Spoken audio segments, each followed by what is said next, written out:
बोलो गुरुदेव भगवान की जय। प्यारे कृष्ण कन्हैया लाल की जय। गीतोपनिषद श्रीमद् भगवद गीता यथारूप अध्याय 17 आज है। 16 अध्याय पूरे हो चुके हैं, आज 17वां अध्याय। श्रद्धा के विभाग। अर्जुन उवाच ये शास्त्र विधिमुत्सृज्य यजन्ते श्रद्धयान्विताः तेषां निष्ठा तु का कृष्ण सत्वमाहो रजस्तमः। अर्जुन ने कहा, हे कृष्ण, जो लोग शास्त्र के नियमों का पालन न करके अपनी कल्पना के अनुसार पूजा करते हैं, उनकी स्थिति कौन सी है? वे सतोगुणी हैं, रजोगुणी हैं या तमोगुणी? तात्पर्य, चतुर्थ अध्याय के 39वें श्लोक में कहा गया है कि किसी विशेष प्रकार की पूजा में निष्ठावान व्यक्ति क्रमशः ज्ञान की अवस्था को प्राप्त होता है और शांति तथा संपन्नता की सर्वोच्च सिद्धावस्था तक पहुंचता है। 16वें अध्याय में यह निष्कर्ष निकलता है कि जो शास्त्रों के नियमों का पालन नहीं करता वह असुर है और जो निष्ठापूर्वक इन नियमों का पालन करता है वह देव है। अब यदि कोई ऐसा निष्ठावान व्यक्ति हो जो ऐसे कतिपय नियमों का पालन करता हो जिनका शास्त्रों में उल्लेख ना हो, तो उसकी स्थिति क्या होगी? अर्जुन के इस संदेह का स्पष्टीकरण कृष्ण द्वारा होना है। क्या वे लोग जो किसी व्यक्ति को चुनकर उस पर किसी भगवान के रूप में श्रद्धा दिखाते हैं, सतोगुण, रजोगुण या तमोगुण में पूजा करते हैं, क्या ऐसे व्यक्तियों को जीवन की सिद्धावस्था प्राप्त हो पाती है? क्या वे वास्तविक ज्ञान प्राप्त करके उच्चतम सिद्ध अवस्था को प्राप्त हो पाते हैं? जो लोग शास्त्रों के विधि विधानों का पालन नहीं करते किंतु जिनकी किसी पर श्रद्धा होती है और जो देवी देवताओं तथा मनुष्यों की पूजा करते हैं, क्या उन्हें सफलता प्राप्त होती है? अर्जुन इन प्रश्नों को श्री कृष्ण से पूछ रहा है। श्री भगवान उवाच त्रिविधा भवति श्रद्धा देहिनां सा स्वभावजा सात्विकी राजसी चैव तामसी चेति ताम शृणु। भगवान ने कहा, देहधारी जीव द्वारा अर्जित गुणों के अनुसार उसकी श्रद्धा 3 प्रकार की होती है, सतोगुणी, रजोगुणी अथवा तमोगुणी। अब इसके विषय में मुझसे सुनो। तात्पर्य, जो लोग शास्त्रों के विधि विधानों को जानते हैं लेकिन आलस्य या कार्य विमुखतावश इनका पालन नहीं करते, वे प्रकृति के गुणों द्वारा शासित होते हैं। वे अपने सतोगुणी, रजोगुणी या तमोगुणी पूर्व कर्मों के अनुसार एक विशेष प्रकार का स्वभाव प्राप्त करते हैं। विभिन्न गुणों के साथ जीव की संगति शाश्वत चलती रहती है। चूँकि जीव प्रकृति के संसर्ग में रहता है, अतएव वह प्रकृति के गुणों के अनुसार ही विभिन्न प्रकार की मनोवृत्तियाँ अर्जित करता है। लेकिन यदि कोई प्रामाणिक गुरु की संगति करता है और उसके तथा शास्त्रों के विधि विधानों का पालन करता है, तो उसकी यह मनोवृत्ति बदल सकती है। वह क्रमशः अपनी स्थिति तमोगुण से सतोगुण या रजोगुण से सतोगुण में परिवर्तित कर सकता है। कहने का तात्पर्य यह है कि प्रकृति के किसी गुण विशेष में अंधविश्वास करने से ही व्यक्ति सिद्धि प्राप्त नहीं कर सकता। उसे प्रामाणिक गुरु की संगति में रहकर बुद्धिपूर्वक बातों पर विचार करना होता है, तभी वह उच्चतर गुण की स्थिति को प्राप्त हो सकता है। सत्वानुरूपा सर्वस्य श्रद्धा भवति भारत श्रद्धामयो अयं पुरुषो यो यच्छ्रद्धः स एव सः। हे भरतपुत्र, विभिन्न गुणों के अंतर्गत अपने अपने अस्तित्व के अनुसार मनुष्य एक विशेष प्रकार की श्रद्धा विकसित करता है। अपने द्वारा अर्जित गुणों के अनुसार जीव को विशेष श्रद्धा से युक्त कहा जाता है। तात्पर्य, प्रत्येक व्यक्ति में चाहे वह जैसा भी हो एक विशेष प्रकार की श्रद्धा पाई जाती है, लेकिन उसके द्वारा अर्जित स्वभाव के अनुसार उसकी श्रद्धा उत्तम अर्थात सतोगुणी, राजस अर्थात रजोगुणी अथवा तामसी कहलाती है। इस प्रकार अपनी विशेष प्रकार की श्रद्धा के अनुसार ही वह कतिपय लोगों से संगति करता है। अब वास्तविक तथ्य तो यह है कि जैसा 15वें अध्याय में कहा गया है, प्रत्येक जीव परमेश्वर का अंश है, अतएव वह मूलतः इन समस्त गुणों से परे होता है। लेकिन जब वह भगवान के साथ अपने संबंध को भूल जाता है और बद्ध जीवन में भौतिक प्रकृति के संसर्ग में आता है, तो वह विभिन्न प्रकार की प्रकृति के साथ संगति करके अपना स्थान बनाता है। इस प्रकार से प्राप्त कृत्रिम श्रद्धा तथा अस्तित्व मात्र भौतिक होते हैं। भले ही कोई किसी धारणा या देहात्म बोध द्वारा प्रेरित हो, लेकिन मूलतः वह निर्गुण या दिव्य होता है। अतः भगवान के साथ अपना संबंध फिर से प्राप्त करने के लिए उसे भौतिक कलमश से शुद्ध होना पड़ता है। यही एकमात्र मार्ग है निर्भय होकर कृष्ण भावनामृत में लौटने का। यदि कोई कृष्ण भावनामृत में स्थित हो तो उसका सिद्धि प्राप्त करने के लिए वह मार्ग प्रशस्त हो जाता है। यदि वह आत्म साक्षात्कार के इस पथ को ग्रहण नहीं करता तो वह निश्चित रूप से प्रकृति के गुणों के साथ बह जाता है। इस श्लोक में श्रद्धा शब्द अत्यंत सार्थक है। श्रद्धा मूलतः सतोगुण से उत्पन्न होती है। मनुष्य की श्रद्धा किसी देवता, किसी कृत्रिम ईश्वर या मनोधर्म में हो सकती है, लेकिन प्रबल श्रद्धा सात्विक कार्यों से उत्पन्न होती है। किंतु भौतिक बद्ध जीवन में कोई भी कार्य पूर्णतया शुद्ध नहीं होता, वे सब मिश्रित होते हैं। वे शुद्ध सात्विक नहीं होते। शुद्ध सत्व दिव्य होता है। शुद्ध सत्व में रहकर मनुष्य भगवान के वास्तविक स्वभाव को समझ सकता है। जब तक श्रद्धा पूर्णतया सात्विक नहीं होती, तब तक वह प्रकृति के किसी भी गुण से दूषित हो सकती है। प्रकृति के दूषित गुण हृदय तक फैल जाते हैं। अतएव किसी विशेष गुण के संपर्क में रहकर हृदय जिस स्थिति में होता है, उसी के अनुसार श्रद्धा स्थापित होती है। यह समझना चाहिए कि यदि किसी का हृदय सतोगुण में स्थित है तो उसकी श्रद्धा भी सतोगुणी है।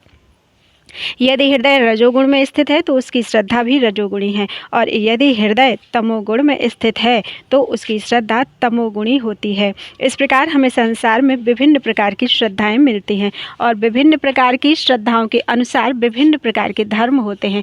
धार्मिक श्रद्धा का असली सिद्धांत सतोगुण में स्थित होता है, लेकिन चूंकि हृदय कलुषित रहता है, अतएव विभिन्न प्रकार के धार्मिक सिद्धांत पाए जाते हैं। श्रद्धा की विभिन्नता के कारण ही पूजा भी भिन्न भिन्न प्रकार की होती है।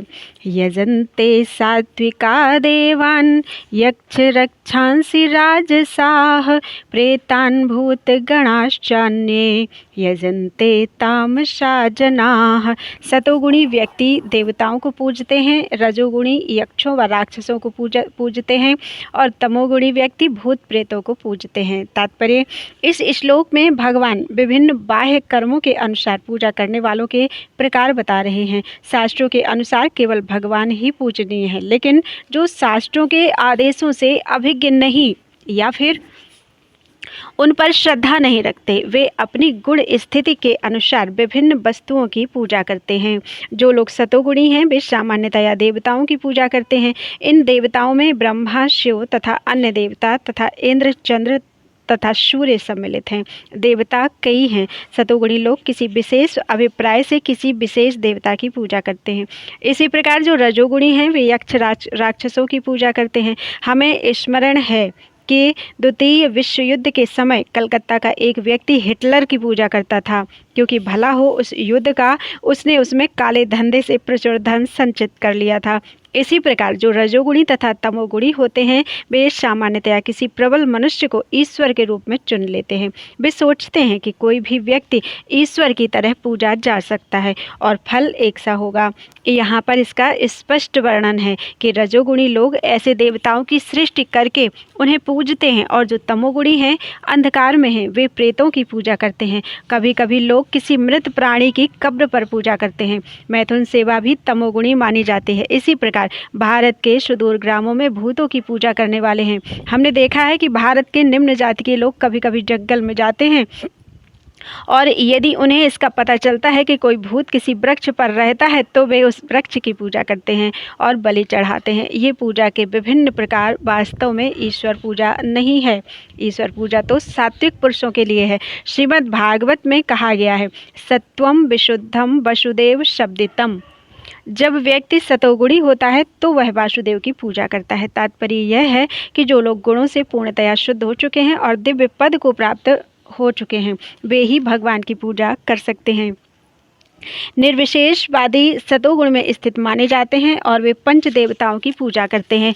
वे भौतिक जगत में निराकार विष्णु को पूजते हैं जो सिद्धांतीकृत विष्णु कहलाते हैं। विष्णु भगवान के विस्तार हैं, लेकिन निर्विशेषवादी अंततः भगवान में विश्वास न करने के कारण सोचते हैं कि विष्णु का स्वरूप निराकार ब्रह्म का दूसरा पक्ष है।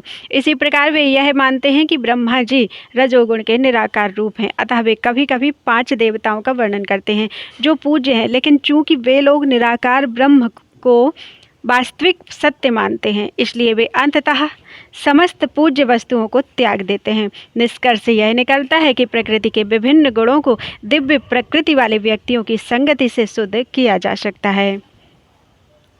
अशास्त्र विहितं घोरं तप्यन्ते ये तपो जनाः दम्भाहंकार संयुक्ताः कामराग बलान्विताः कर्षयन्तः शरीरस्थं भूतग्रामं चेतसः मां चैवान्तः शरीरस्थं तान विद्धयासुर निश्चयान। जो लोग दंभ तथा अहंकार से अभिभूत होकर शास्त्र विरुद्ध घोर तपस्या और व्रत करते हैं, जो काम तथा आसक्ति द्वारा प्रेरित होते हैं, जो मूर्ख हैं तथा जो शरीर के भौतिक तत्वों को तथा शरीर के भीतर स्थित परमात्मा को कष्ट पहुंचाते हैं, वे असुर कहे जाते हैं। तात्पर्य: कुछ पुरुष ऐसे हैं जो ऐसी तपस्या की विधियों का निर्माण कर लेते हैं जिनका वर्णन शास्त्रों में नहीं है। उदाहरणार्थ, किसी स्वार्थ के प्रयोजन से यथा राजनीतिक कारणों से उपवास करना शास्त्रों में वर्णित नहीं है। शास्त्रों में तो आध्यात्मिक उन्नति के लिए उपवास करने की संस्तुति है, किसी राजनीतिक या सामाजिक उद्देश्य के लिए नहीं। भगवद गीता के अनुसार जो लोग ऐसी तपस्याएं करते हैं वे निश्चित रूप से आसुरी हैं। उनके कार्य शास्त्र विरुद्ध हैं और सामान्य जनता के हित में नहीं हैं। वास्तव में वे लोग गर्व, अहंकार, काम तथा भौतिक भोग के प्रति आसक्ति के कारण ऐसा करते हैं। ऐसे कार्यों से न केवल शरीर के उन तत्वों को विक्षोभ होता है जिनसे शरीर बना है, अपितु शरीर के भीतर निवास कर रहे परमात्मा को भी कष्ट पहुँचता है। ऐसे अवैध उपवास से या किसी राजनीतिक उद्देश्य से की गई तपस्या आदि से निश्चय अन्य लोगों की शांति भंग होती है। उनका उल्लेख वैदिक साहित्य में नहीं है। आसुरी व्यक्ति सोचता है कि इस विधि से वह अपने शत्रु या विपक्षियों को अपनी इच्छा पूरी करने के लिए बाध्य कर सकता है, लेकिन कभी कभी ऐसे उपवास से व्यक्ति की मृत्यु भी हो जाती है। ये कार्य भगवान द्वारा अनुमत नहीं है। वे कहते हैं कि जो इन कार्यों में प्रवृत्त होते हैं वे असुर हैं। ऐसे प्रदर्शन भगवान के अपमान स्वरूप है, क्योंकि इन्हें वैदिक शास्त्रों के आदेश का उल्लंघन करके किया जाता है। इस प्रसंग में अचेतसः शब्द महत्वपूर्ण है। सामान्य मानसिक स्थिति वाले पुरुषों को शास्त्रों के आदेशों का पालन करना चाहिए। जो ऐसी स्थिति में नहीं है वे शास्त्रों की उपेक्षा तथा अवज्ञा करते हैं और तपस्या की अपनी विधि निर्मित कर लेते हैं। मनुष्य को सदैव आसुरी लोगों की चरम परिणति को स्मरण करना चाहिए। जैसा कि पिछले अध्याय में वर्णन किया गया है, भगवान ऐसे लोगों को आसुरी व्यक्तियों के यहाँ जन्म लेने के लिए बाध्य करते हैं।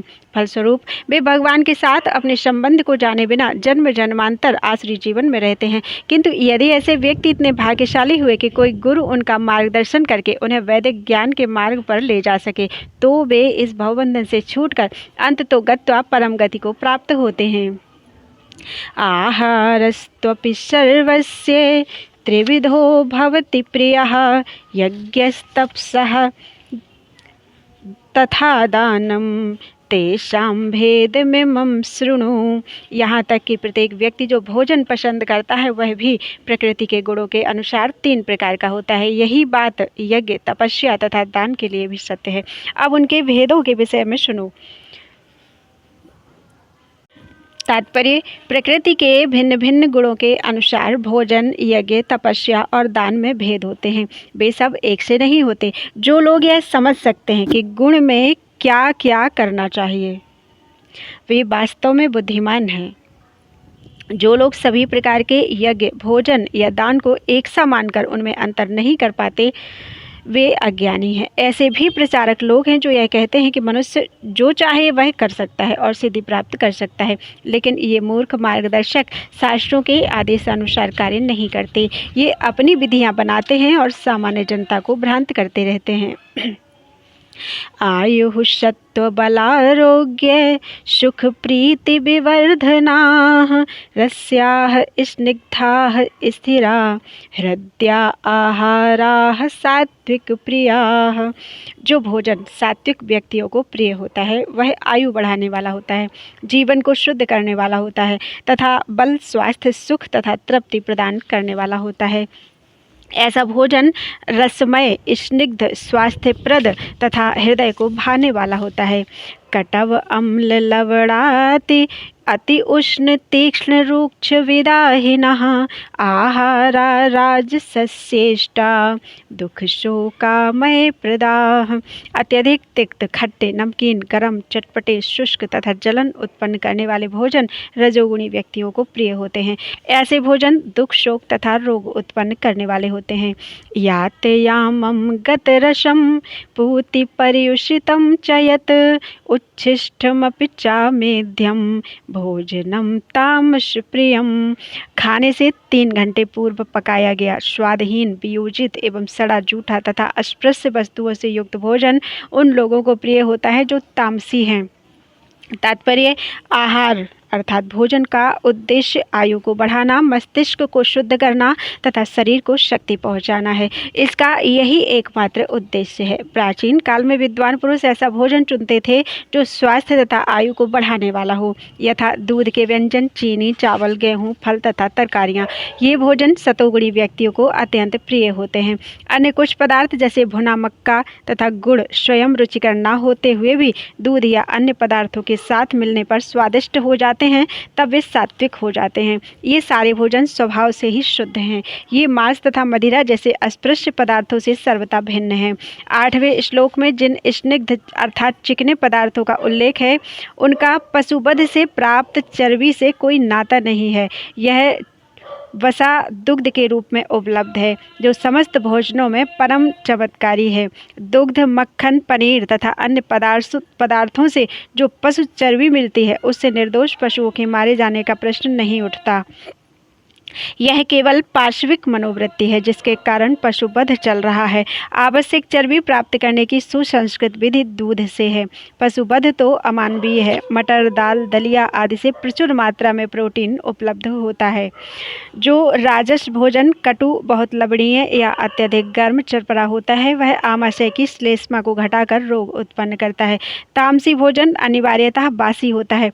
खाने से 3 घंटे पूर्व बना कोई भी भोजन भगवान को अर्पित प्रसाद को छोड़कर तामसी माना जाता है। बिगड़ने के कारण उससे दुर्गंध आती है जिससे तामसी लोग प्रायः आकृष्ट होते हैं, किंतु सात्विक पुरुष उससे मुख मोड़ लेते हैं।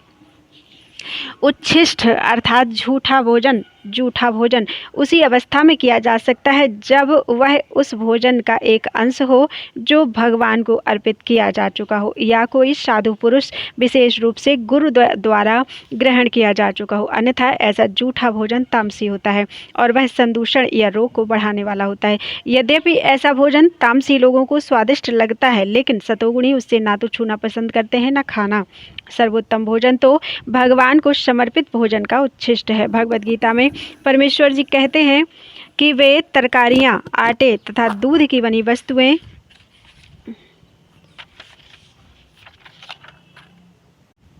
भक्तिपूर्वक भेंट किए जाने पर स्वीकार करते हैं।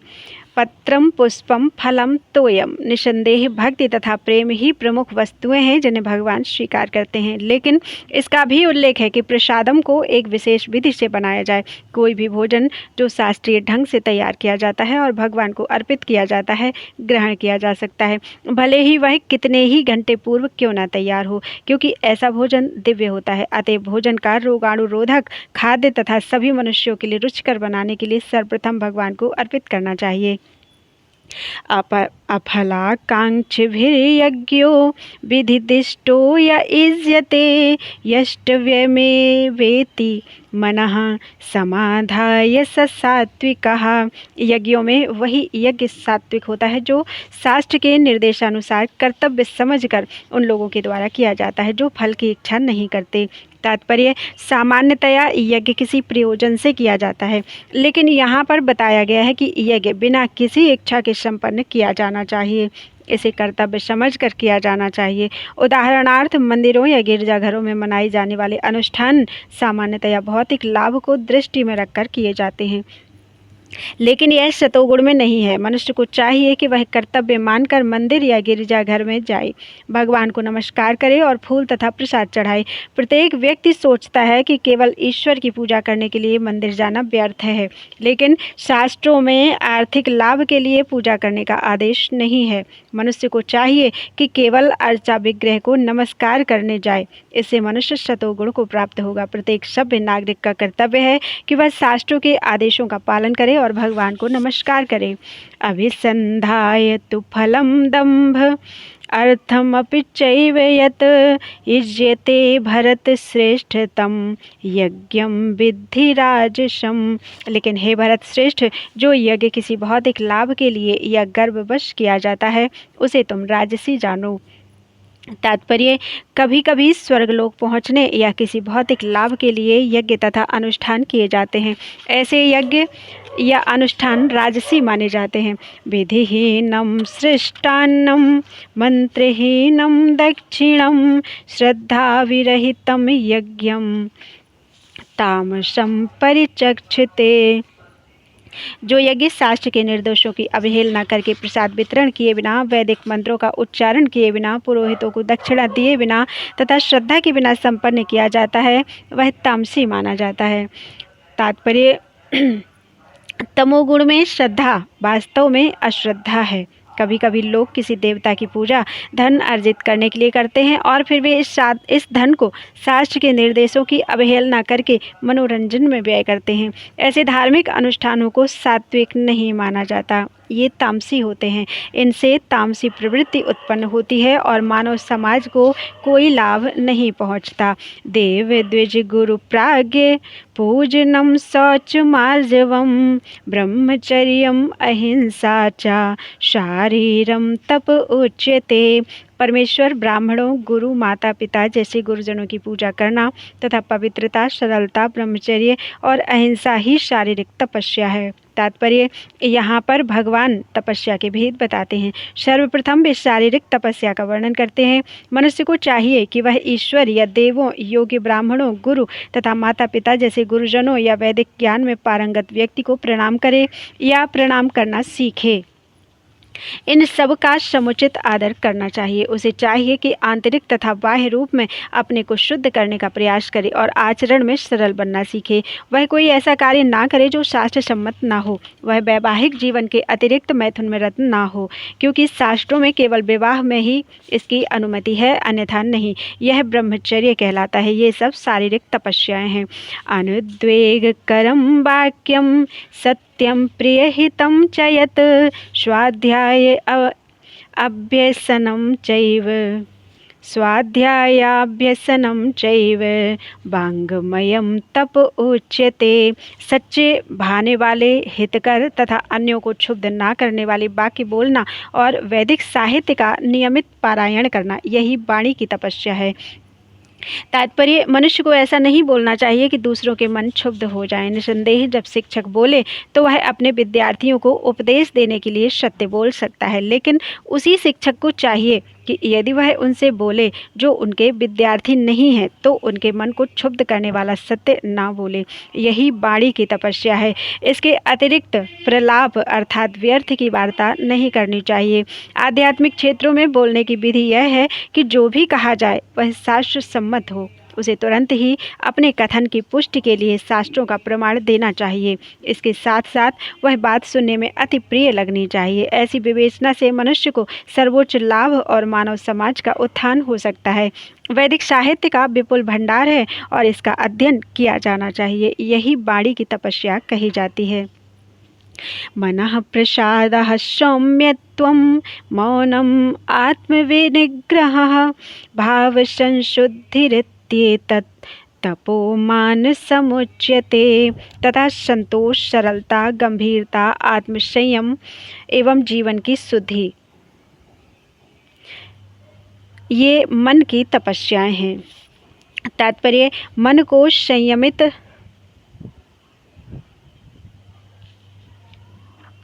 इसमें एक लाइन छूटी हुई है, मैं इसका अर्थ देख के पढ़ देती हूँ। मनः प्रसादः अर्थात मन की तुष्टि, सौम्यत्वम अर्थात अन्यों के प्रति कपट भाव से रहित, मौनम अर्थात गंभीरता तथा संतोष, सरलता, गंभीरता, आत्मसंयम एवं जीवन की शुद्धि, ये मन की तपस्याएं हैं। तात्पर्य, मन को संयमित बनाने का अर्थ है उसे इंद्रिय तृप्ति से विलग करना। उसे इस तरह प्रशिक्षित किया जाना चाहिए जिससे वह सदैव परोपकार के विषय में सोचे। मन के लिए सर्वोत्तम प्रशिक्षण विचारों की श्रेष्ठता है। मनुष्य को कृष्ण भावनामृत से विचलित नहीं होना चाहिए और इंद्रिय भोग से सदैव बचना चाहिए। अपने स्वभाव को शुद्ध बनाना चाहिए। कृष्ण भावना भावित बनाना होता है। इंद्रिय भोग के विचारों से मन को अलग रख करके ही मन की तुष्टि प्राप्त की जा सकती है। हम इंद्रिय भोग के बारे में जितना सोचते हैं उतना ही मन अतृप्त होता जाता है। इस वर्तमान युग में हम मन को व्यर्थ ही अनेक प्रकार के साधनों में लगाए रखते हैं जिससे मन संतुष्ट नहीं हो पाता। अतएव सर्वश्रेष्ठ विधि यही है कि मन को वैदिक साहित्य की ओर मोड़ा जाए, क्योंकि यह संतोष प्रदान करने वाली कहानियों से भरा है। यथा पुराण तथा महाभारत, कोई भी इस ज्ञान का लाभ उठाकर शुद्ध हो सकता है। मन को छल कपट से मुक्त होना चाहिए और मनुष्य को सबके कल्याण अर्थात हित के विषय में सोचना चाहिए। मौन का अर्थ है गंभीरता। गंभीरता का अर्थ है मनुष्य निरंतर आत्म साक्षात्कार के विषय में सोचता रहे। कृष्ण भावना भावित व्यक्ति पूर्ण मौन इस दृष्टि से धारण किए रहता है। मन निग्रह का अर्थ है मन को इंद्रिय भोग से पृथक करना। मनुष्य को अपने व्यवहार में निष्कपट होना चाहिए और इस तरह उसे अपने जीवन अर्थात भाव को शुद्ध बनाना चाहिए। ये सब गुण मन की तपस्या के अंतर्गत आते हैं। श्रद्धया परया तप्तं तपस्तत्त्रिविधं नरैः अफलाकाङ्क्षिभिर्युक्तैः सात्विकं परिचक्षते। भौतिक लाभ की इच्छा न करने वाले तथा केवल परमेश्वर में प्रवृत्त मनुष्यों द्वारा दिव्य श्रद्धा से संपन्न यह 3 प्रकार की तपस्या सात्विक तपस्या कहलाती है। सत्कार मान पूजार्थम तपोदम्भेन चैव यत् क्रियते तदिह प्रोक्तम राजसं चलम ध्रुवम। जो तपस्या दंभपूर्वक तथा सम्मान सत्कार एवं पूजा कराने के लिए संपन्न की जाती है वह राजसी अर्थात रजोगुणी कहलाती है। यह ना तो स्थायी होती है ना शाश्वत। तात्पर्य, कभी कभी तपस्या इसलिए की जाती है कि लोग आकर्षित हों तथा उनसे सत्कार सम्मान तथा पूजा मिल सके। रजोगुणी लोग अपने अधीनस्थों से पूजा करवाते हैं और उनसे चरण धुलवाकर धन चढ़वाते हैं। तपस्या करने के बहाने ऐसे कृत्रिम आयोजन राजसी माने जाते हैं। इनके फल क्षणिक होते हैं, वे कुछ समय तक रहते हैं, वे कभी स्थायी नहीं होते। मूढ़ ग्राहेणात्मनो यत् पीडया क्रियते तपः परस्योत्सादनार्थं वा तत्ताम समुदाहृतम। मूर्खतावश आत्म उत्पीड़न के लिए या अन्यों को विनष्ट करने का या हानि पहुंचाने के लिए जो तपस्या की जाती है वह तामसी कहलाती है। तात्पर्य, मूर्खतापूर्ण तपस्या के ऐसे अनेक दृष्टांत हैं, जैसे कि हिरण्यकशिपु जैसे असुरों ने अमर बनने तथा देवताओं का वध करने के लिए कठिन तप किए। उसने ब्रह्मा से ऐसी ही वस्तुएं मांगी थी, लेकिन अंत में वह भगवान द्वारा मारा गया। किसी असंभव वस्तु के लिए तपस्या करना निश्चय ही तामसी तपस्या है। दातव्यमिति यद्दानं दीयतेनुपकारिणे देशे काले च पात्रे च तद्दानम सात्विकम स्मृतम। जो दान कर्तव्य समझकर किसी प्रत्युपकार की आशा के बिना समुचित काल तथा स्थान में और योग्य व्यक्ति को दिया जाता है वह सात्विक माना जाता है। तात्पर्य, वैदिक साहित्य में ऐसे व्यक्ति को दान देने की संस्तुति है जो आध्यात्मिक कार्यों में लगा हो। अविचारपूर्ण ढंग से दान देने की संस्तुति नहीं है। आध्यात्मिक सिद्धि को सदैव ध्यान में रखा जाता है। अतएव किसी तीर्थ स्थान में सूर्य या चंद्र ग्रहण के समय, मासांत में या योग्य ब्राह्मण अथवा वैष्णव भक्त को या मंदिर में दान देने की संस्तुति है। बदले में किसी प्रकार की प्राप्ति की अभिलाषा न रखते हुए ऐसे दान किए दिए जाने चाहिए। कभी कभी निर्धन को दान करुणावश दिया जाता है, लेकिन यदि निर्धन दान देने योग्य अर्थात पात्र नहीं होता तो उससे आध्यात्मिक प्रगति नहीं होती। दूसरे शब्दों में वैदिक साहित्य में अविचारपूर्ण दान की संस्तुति नहीं है। यत्युप्रत्युपकारार्थं फलमुद्देश्य वा पुनः दीयते च परिक्लिष्टं तद्दानं राजसं स्मृतम्। किंतु जो दान प्रत्युपकार की भावना से या कर्म फल की इच्छा से या अनिच्छा पूर्वक किया जाता है वह रजोगुणी अर्थात राजस कहलाता है। तात्पर्य, दान कभी स्वर्ग जाने के लिए दिया जाता है तो कभी अत्यंत कष्ट से तथा कभी इस पश्चाताप के साथ कि मैंने इतना व्यय इस तरह क्यों किया। कभी कभी अपने वरिष्ठ जनों के दबाव में आकर भी दान दिया जाता है। ऐसे दान रजोगुण में दिए गए माने जाते हैं। ऐसे अनेक दातव्य न्यास हैं जो उन संस्थाओं को दान देते हैं जहां इंद्रिय भोग का बाजार गर्म रहता है। वैदिक शास्त्र ऐसे दान की संस्तुति नहीं करते, केवल सात्विक दान की संस्तुति की गई है। आदेश काले यद्दानं पात्रेभ्यश्च दीयते असत्कृतम् अवज्ञातं तत्तामसमुदाहृतं। तथा जो दान किसी अपवित्र स्थान में अनुचित समय में किसी अयोग्य व्यक्ति को या बिना समुचित ध्यान तथा आदर से दिया जाता है वह तामसी कहलाता है। तात्पर्य, यहाँ पर मद्यपान तथा द्यूत क्रीड़ा में व्यसनी के लिए दान देने को प्रोत्साहन नहीं दिया गया है। ऐसा दान तामसी है। ऐसा दान लाभदायक नहीं होता, वरन इससे पापी पुरुषों को प्रोत्साहन मिलता है। इसी प्रकार यदि बिना सम्मान तथा ध्यान दिए किसी उपयुक्त व्यक्ति को दान दिया जाए तो वह भी तामसी है। ओम तत्सदिति निर्देशो ब्रह्मणस्त्रिविधः स्मृतः ब्राह्मणास्तेन वेदाश्च यज्ञाश्च विहिताः पुरा। सृष्टि के आदिकाल से ओम तत्सत ये तीन शब्द परब्रह्म को सूचित करने के लिए प्रयुक्त किए जाते रहे हैं। ये तीनों सांकेतिक अभिव्यक्तियां ब्राह्मणों द्वारा वैदिक मंत्रों का उच्चारण करते समय तथा ब्रह्म को संतुष्ट करने के लिए यज्ञों के समय प्रयुक्त होती थी। तात्पर्य, यह बताया जा चुका है कि तपस्या, यज्ञ, दान तथा भोजन के तीन तीन भेद हैं, सात्विक, राजस तथा तामस। लेकिन चाहे ये उत्तम हो, मध्यम हो या निम्न हो, ये सभी बद्ध तथा भौतिक गुणों से कलुषित हैं। किंतु जब ये ब्रह्म अर्थात ओम तत्सत को लक्ष्य करके किए जाते हैं तो आध्यात्मिक उन्नति के साधन बन जाते हैं। शास्त्रों में ऐसे लक्ष्य का संकेत हुआ है। ओम तत्सत ये तीन शब्द विशेष रूप में परम सत्य भगवान के सूचक हैं। वैदिक मंत्रों में ओम शब्द सदैव रहता है। जो व्यक्ति शास्त्रों के विधानों के अनुसार कर्म नहीं करता उसे परब्रह्म की प्राप्ति नहीं होती। भले ही उसे क्षणिक फल प्राप्त हो जाए, लेकिन उसे चरम गति प्राप्त नहीं हो पाती। तात्पर्य यह है कि दान, यज्ञ तथा तप को सतोगुण में रहकर करना चाहिए। रजो या तमोगुण में संपन्न करने पर ये निश्चित रूप से निम्न कोटि के होते हैं। ओम तत्सत शब्दों का उच्चारण परमेश्वर के पवित्र नाम के साथ किया जाता है। उदाहरणार्थ, ओम तद्विष्णोः। जब भी किसी वैदिक मंत्र का या परमेश्वर का नाम लिया जाता है तो उसके साथ ओम जोड़ दिया जाता है। यह वैदिक साहित्य का सूचक है। ये तीन शब्द वैदिक मंत्रों से लिए जाते हैं।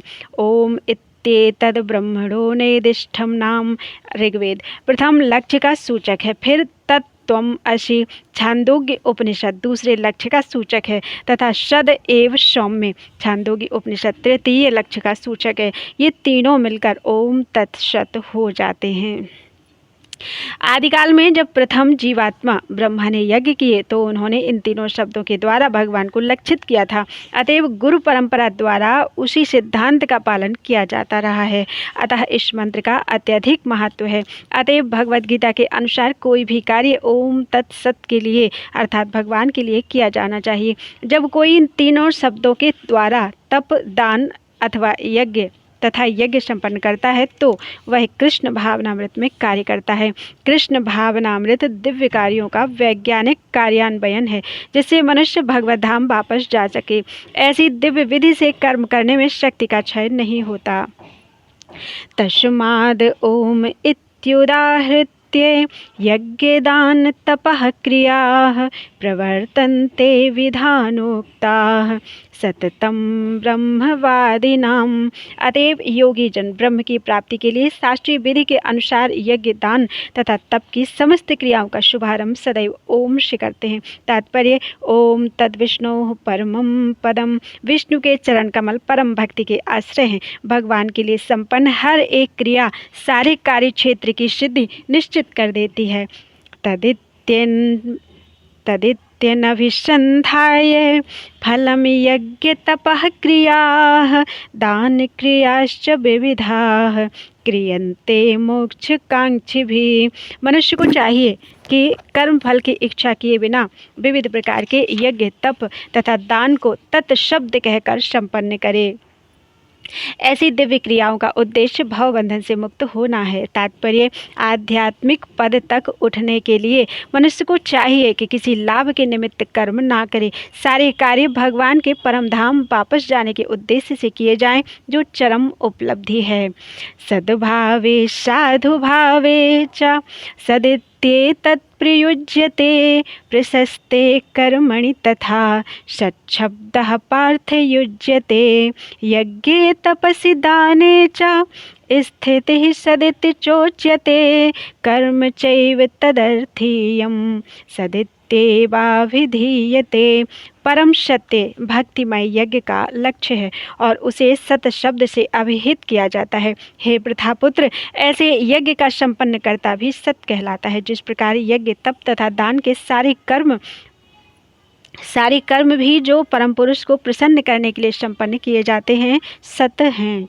तात्पर्य: प्रशस्ते कर्मणि अर्थात नियत कर्तव्य सूचित करते हैं कि वैदिक साहित्य में ऐसी कई क्रियाएं निर्धारित हैं जो गर्भाधान से लेकर मृत्यु तक संस्कार के रूप में हैं। ऐसे संस्कार जीव की चरम मुक्ति के लिए होते हैं। ऐसी सारी क्रियाओं के समय ओम तत्सत उच्चारण करने की संस्तुति की जाती है।